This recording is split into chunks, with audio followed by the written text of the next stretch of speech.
The real-life shop is in Doncaster and was and still is a hairdresser's, but through the magic of television it became Arkwright's, not only stocking everything the discerning shopper could hope for, but also containing all the elements a great sitcom could ever need.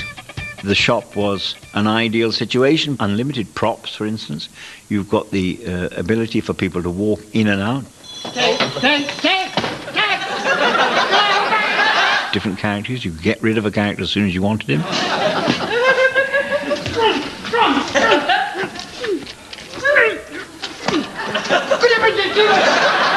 Or they can come back. Come on now, sit. Could I have a packet of condition powder, sit? Or they can never be seen again. Down. Sit. Oh, thank you very much. You're welcome. They've changed. They may be run by Mr. Patel, but it's the same thing. They're still doing something very important. And very British, actually, aren't they? Come to think of it. How delightful. Oh, always a pleasure to see a new face. Oh, I never knew this still existed. What, new faces? Oh, yes. Yes, you find them just underneath new people's hats, you know. No, not new faces. Oh. No, these places. Poky little shops. If greed is good, then Arkwright is Mother Teresa. His only god is money, and his till is an altar that bites back. He's meaner than a junkyard dog, and would shortchange a one-legged war hero just for kicks. He's mean, moody, and magnificent. Well, he's mean anyway. The man in the brown coat runs a tight shop, and although it may seem beyond all reason, my next reason is Albert Arkwright is avarice with knobs on. His love of money is just Arkwright. There are some people who love money, and there's some people who love to give it away, and Arkwright was one who loved money. You must regard the modern pound note as a little fish out of water, whereupon common human decency demands that you get it as quickly as you can into this little aquarium here. You'd feel he would never shortchange anybody particularly, but he would never let someone off the extra penny if they didn't have it. Well, that'll be 97p, love. Thank you. Oh, don't bother about the 3p. You can owe it me. Oh, that. The few customers that he did get, he had to get as much money out of them as he possibly could. So I suppose, in a way, he wasn't so much greedy as survivalist. You look to me as if you could do with a good night's sleep. Aye, I could, but we always have to get up in the middle of it. Listen, you can't be lying in bed with customers passing the door. Have you no sense of avarice, lad? Surely it's not a coincidence that when the Iron Lady was still an iron girl, her iron parents owned a corner shop. And so, when years later, the Iron Woman stumbled across open all hours one night whilst relaxing over an oil change, it must have been love at first sight. I mean, quite interesting, of course, because, Margaret Thatcher's father was a grocer, had a small shop in Grantham. I sometimes feel as if I started life living over the shop, and I live over the shop now, because people always come up. Is it possible? Well, I'm always on the job. People think of that.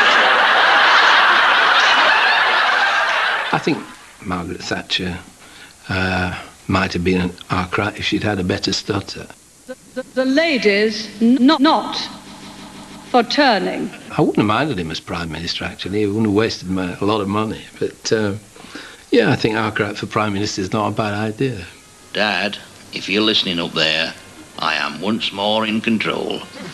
Ready to hold high the bloodstained banner and pursue the creed of small businessmen everywhere.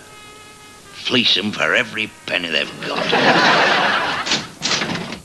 Just when you thought it was safe to go back in the water, Open All Hours gives us the scariest prop since Jason Leonard. My next reason, Arkwright's pesky till.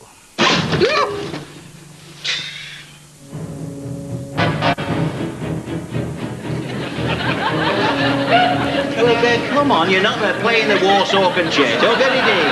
Oh, I don't like it's dangerous. Oh, you big girl's blouse. Give it here. The till in Open All Hours has actually gone into folk legend. I know that we're all computerised with tills now, but nevertheless they do misbehave. And it's always, oh, hello, we've got Arkwright's till here. It really has become a bit of folklore, hasn't it? We started, of course, in the days of pound notes. I mean, that's what we were putting into the till. Over the years, it got a mind of its own and built its own little character. I like a balance of dialogue and physical business. And you look around for options for this physical business. And, you know, the till came to mind and it grew into a monster.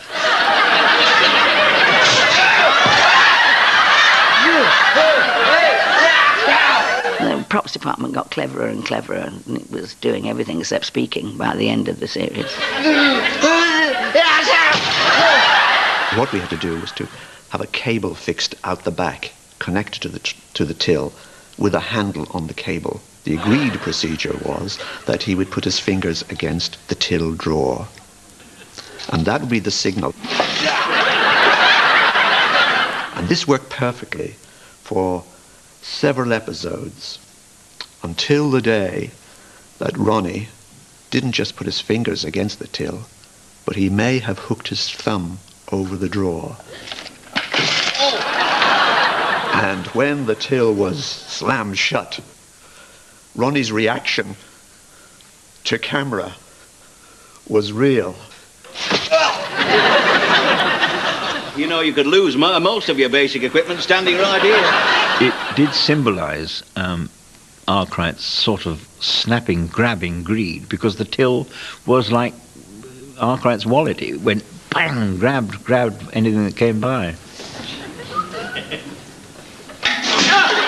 I think now on reflection, I think that it is part of the money-grabbing process that Arkwright goes through, and even his till, you know, gets it before he's let go of it. There we are. Oh! I'll go get you playtime. Is there a more profound point being made about money, really? Is it, you know, one of the great truths that money doesn't bring you happiness? Because it seems like the till, as the receptacle of the money, is out to hurt him. Is that saying anything? Probably not. Open All Hours is unafraid to be gentle. It welcomes the viewer to the warmth of the TV fireside.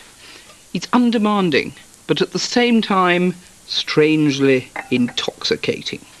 If you're ever in need of a tonic, it's the best comedy prescription. So sit back, relax, and give it your vote. You'll feel better for it. It's delightfully simple. The wit is sharp, it's northern, it's easy. It appeals to everyone. Now listen, Sammy, order! It is very gentle, it's undemanding. But it is genuinely funny, I think. There are some very good jokes. I'll have a large washing up liquid. Yes, I think I'll join you. It's not sort of rip-roaring farce. It is just a gentle comedy based on the words. It says here that the Scotland Yard are looking for a man with one eye. If he's that small, you think they use both eyes.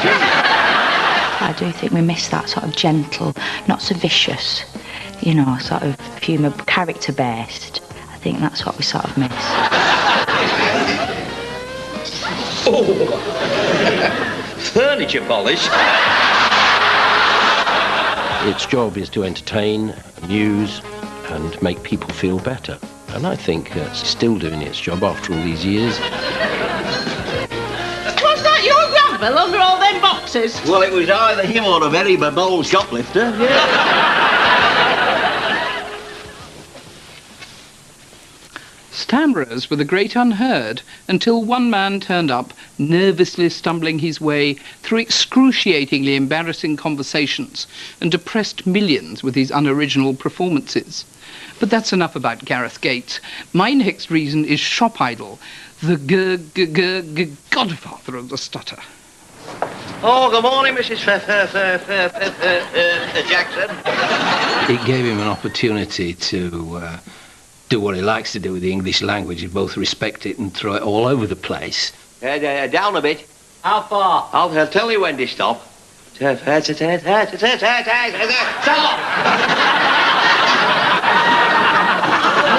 don't you stop when I tell you to stop? I think it was very believable as a stammer. Frighteningly believable. Oxtail? Mully got a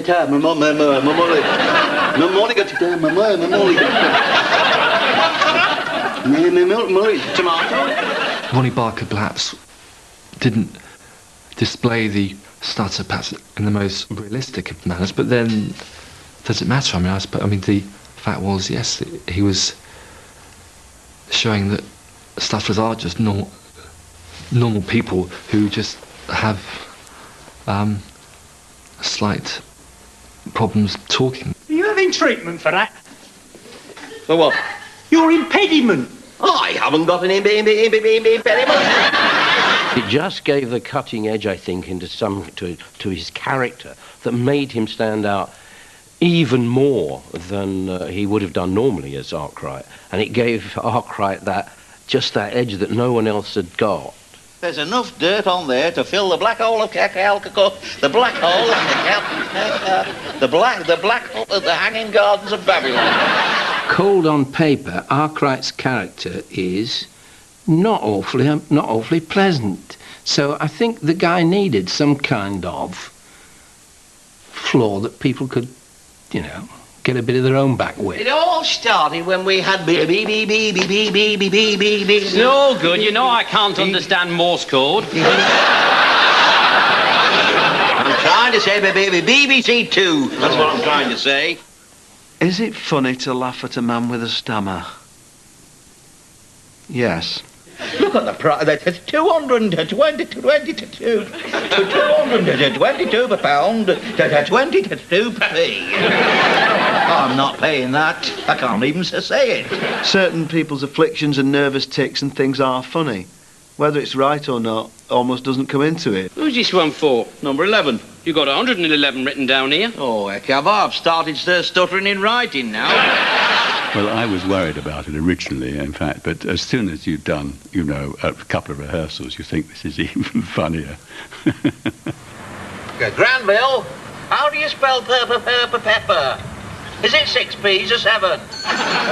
Despite the constant attempts of Arkwright and Granville to reduce every female to an object of lust, it's not actually the men who wear the trousers in open all hours. Oh, no. It's the women who really rule the roost in Doncaster, and they are my next reason. You're getting a regular gadabout, aren't you? That must be twice you've been out since 1970. That reminds me. Have you got a can of air freshener? Certainly, Mrs. Blewett. Well, you damn well need it. I have a thing about strong Yorkshire women. They're often the strength in households. I mean, men play at every opportunity, don't they? But women have to be serious. I find life so complicated. It is, unless you keep it in its place. I thought I'd be used to it by now. Well, I'm not a religious woman, but I find if you say no to everything, you can hardly tell the difference. They would talk about their husbands, and their husbands were invariably under their thumb. If he's not under me feet, he's down at that British Legion Club, trying to drink his way back through the Second World War. I wouldn't mind, but he only got as far as Aldershot. I really do think that's a northern thing. Women are strong and became strong through going through very hard times. I mean, seriously hard times. The women aren't alone in having a hard time. Arkwright longs to be the master of all that he surveys, but the real objects of his desire will remain embloused until Nurse Gladys says so. He's been a fiancé for God knows how many years, and he can't get past the front door because of her mother. So she dictates, yes, she certainly does. She rules the roost. How's your mum today? He's fine, thank you. She's a professional woman with her own car and her own life. And in fact, of the three characters, she's the most aspirational one. She's the one who breaks out from the streets and goes away and comes back. The rest of them are stuck there. It's just I get this impression that you've been doing yourself up a bit. Cheeky devil. You make me sound like a condemned shed. Well, just you remember, you're my condemned shed. For generations, the women have had to be the strength and had to be tough. So as a consequence, you get men, husbands, treated like kids. And it's the only way to treat them in many cases, I think. There we are, Mrs. Parslow. Will there be anything at all for Mr. Parslow? I don't see why there should be. He never buys anything for me. Oh, well, I thought you might surprise him with a bit of something tasty. I would, if I knew where she lived.